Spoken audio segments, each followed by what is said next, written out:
The Packers are #1 seed. Aaron Rodgers is your MVP.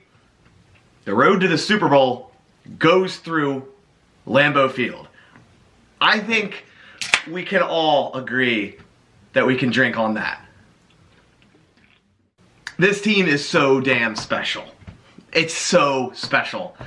Just beat the Bears to clinch the #1 seed in the NFC, 35-16. The Bears still suck. Like, come on. Packers finished the same record, 13-3, as they did last year. Aaron Rodgers is easily the MVP. I think he had it settled a few weeks ago, but if you didn't think it then, you definitely should now. Somehow at 8-8, the Bears are still in the playoffs, but they go against the Saints, so I don't really have high expectations there.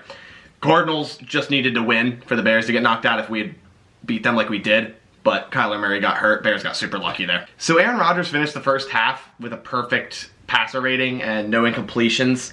At the end of the game, he ended up with 19 for 24, 240 yards and 4 touchdowns. Just pretty much did whatever he wanted to the Bears defense. Had a little rough stretch in the third quarter, but that's like pretty typical for the Packers in 2020. He finished the year with a 121.5 passer rating.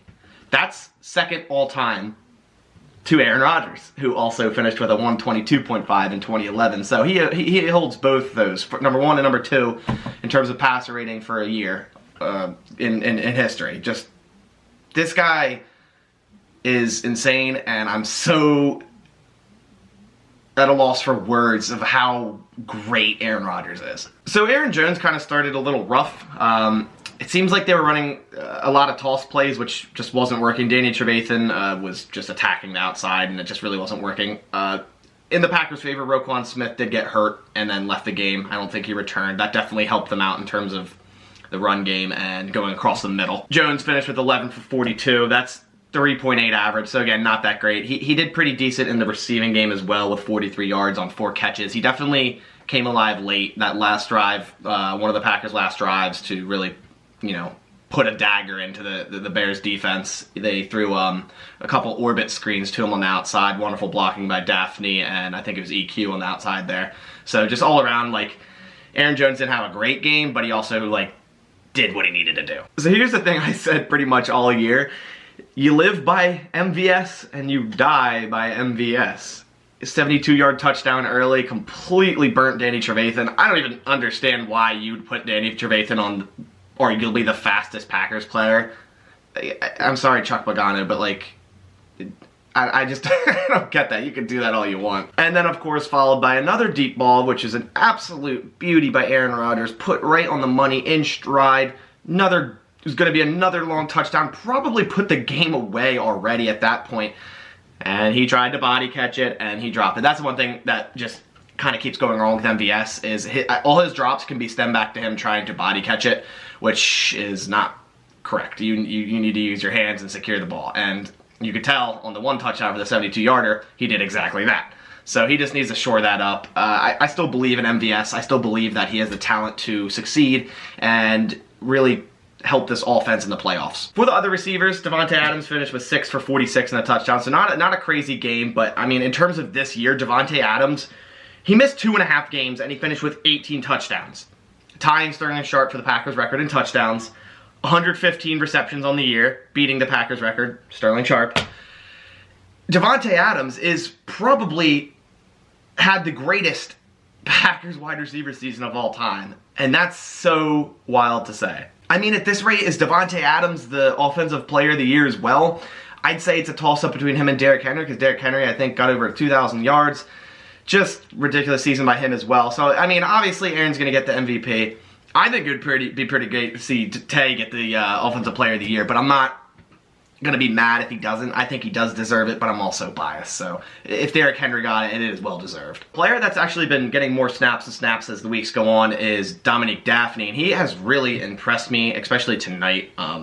All around great blocker. He plays that H-back, fullback, tight end kind of hybrid role, and I truly think he's going to take over for Mercedes Lewis next year. You know, Mercedes Lewis is old. He seems to be slowing down. Still a wonderful blocker and probably one of the bigger team leaders in that locker room, but with the way the cap's going and you could just pay Daphne so much less, and he might be just a more athletic version of Mercedes next year at this rate, because you saw on his, I think it was a 13-yard touchdown, just great route, got right in the wide open zone, perfect touchdown, and like I said earlier, on a Jones orbit swing, he just great all-around player and blocking, and then on the kick return after his touchdown, just completely smoked Cordarrelle Patterson, which is pretty great. So on to the defense, which I think played okay for the circumstances. I mean, the Bears really only did one thing, and that was quick passes, flat passes, and run the football. They had a few shot plays that they connected on, a real late garbage one to Allen Robinson, and then of course the earlier one to Darnell Mooney, which was a wonderful catch. Ball was a little behind him, and Darnell Savage kind of misplayed that. But overall, they really just nickel and dime the whole time, and they did what they were supposed to do. They controlled the time of possession, which is what you have to do to beat the Packers. But at the end of the day, it's still Mitch Trubisky, so he's not going to win you the football game. So the Packers free agent acquisition over the week, Damon Harrison was active, which is a shock because he had to have taken a private jet with all the COVID protocols and pass all these tests and whatnot, and I was surprised he was active this week, but he was, and he did get some decent amount of playing time. The snaps I did see him in, he did look pretty damn good, definitely better than Lancaster, at least tonight, so I'm hoping as the playoffs goes on, this proves to be like a really good signing, and I think it will be. The one thing that was really annoying me with the defense, and this is like a reoccurring theme with this defense, is just playing so soft, especially when Mitch Trubisky is one of the worst passers in terms of intermediate to deep balls. His passer rating and his completion percentage is god-awful. So I don't know why you wouldn't make Mitch beat you. Press him up, stack the box if you need to. I'd play one deep safety the whole time and make him throw deep on you because he's not good at it. But it kept happening where they were just taking quick flat passes, quick 2-yard outs, quick slants, quick little throws to Montgomery, handing it off to Montgomery, just all quick stuff. It seemed like every single drive, it was first down, second down, third down, first down, second down, third. There was no big plays. There was no big plays other than the Mooney catch. So it was a pretty good game from Kevin King, switching it around from his last three, which were pretty piss poor. Still issues with tackling, but that's Kevin King for you. But overall in the coverage, I think he played pretty damn well. As for the other corner, the arguably #1 corner in the NFL, probably right next to Xavier Howard, Jair Alexander, he gave me some Charles Woodson vibes tonight, especially with that strip on Cole Kmet when he was not down, but like simultaneously almost down and the ball got ripped out. Wonderful play by Jair. He's done that multiple times in his career, and he has such a presence for the ball, and this guy is elite. I think I almost had a brain aneurysm on how many 4th and 1s and 3rd and 1s the Chicago Bears converted. It's just so, it baffles me so much because you know what they were doing every time. Outside of one conversion, they either quarterback sneaked it or ran it right at the middle. Only once did they pass to Mooney and they got it, and then of course the last time they also decided to pass for some reason and Shannon Sullivan broke that up. Should have had a pick. There's probably about 2 or 3 drop picks on Mitch, but hey, it was 4th down, so they got the ball back anyways. And one thing I'm totally okay with doing is eating my words. I was a big critic on Adrian Amos earlier in the year, and rightfully so. Like I said, he wasn't starting too hot, and he definitely turned it around. Adrian Amos has had a wonderful second half to the season, and I would not be surprised if he earns All-Pro. He had the interception tonight where Mitch just threw it up to him. Adrian Amos has been to Soldier Field as a Packer twice and has 2 interceptions.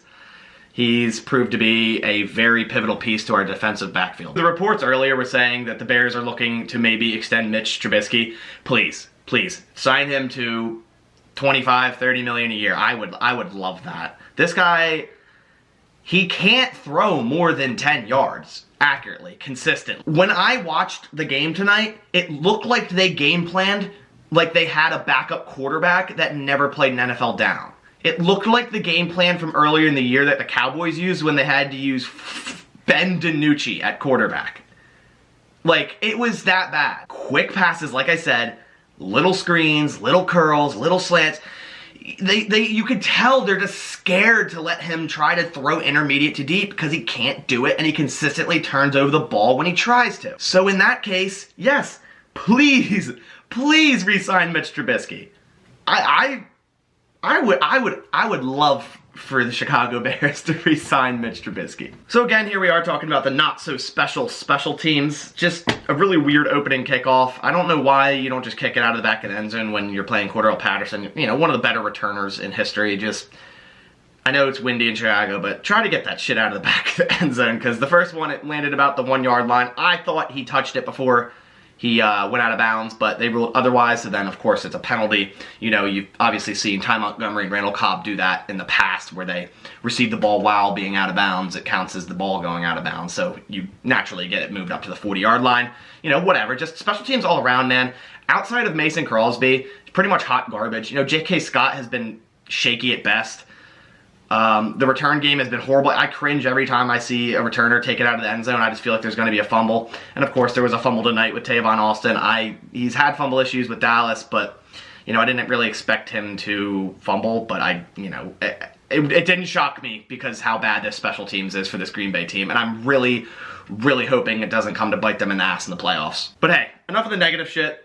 The Packers are the #1 seed, like I said. First round bye, goes through Lambeau. The Bears play the Saints, so I don't see them getting past them. And if they do, hey, that's kind of a good thing. I don't want to play the Bears 3 times in a year. Usually, that's never a good thing to play a division rival 3 times in the year. But we get to watch the first round of the playoffs from home. Packers get to rest, get to, you know, game plan for their upcoming game against whoever it may be. And this team can make a run. This team is a Super Bowl caliber team, and it's 3 more games. Win 3 more games. And they could do that. Aaron Rodgers is insane. He's playing at an insane level right now. And I don't think there's anything stopping the Packers other than themselves. On that note, I will see you in 2 weeks after our next game. As always, go Pack Go.